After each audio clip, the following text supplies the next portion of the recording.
Cardinals. How'd they do in the draft?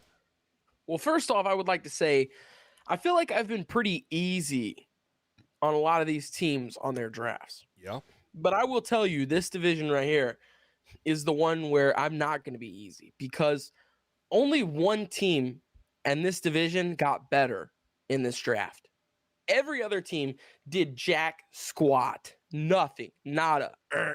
And starting with the Arizona Cardinals, with round 2, pick 55, they did not have a first round pick. They got Trey McBride, tight end out of Colorado State, the probably 4th or 5th best tight end in this draft.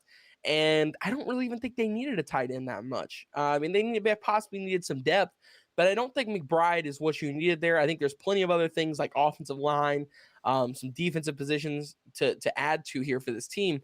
But they went with a tight end. I was really kind of scratching my head there on that one. And on top of that, they went with a tight end that I think Trey McBride will have a nice NFL career, but he's definitely not the best tight end in this draft, in my opinion.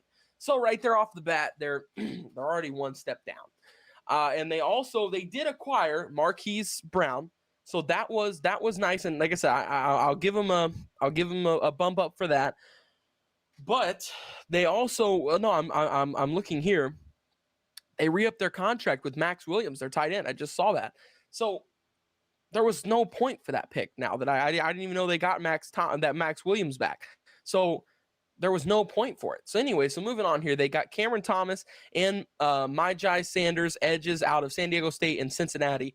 2 guys who are good, but still I just didn't think were the best guys there. I think that Sanders is better than Thomas, and Sanders went 13 picks after. So with that being said, I wasn't really impressed with their first or second round. I mean, their second or third round. Then they wait till and then they don't have another pick till round 6, which they got Keontae Ingram, running back out of USC, and Lecitus Smith, offensive guard out of Virginia Tech.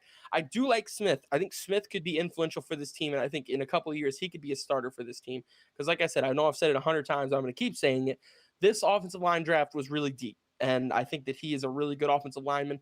And Ingram is not terrible, but once again, I just really didn't think that they needed that much running back depth, and I didn't think that this was the right guy. I think they should have signed a different veteran maybe to add to their group.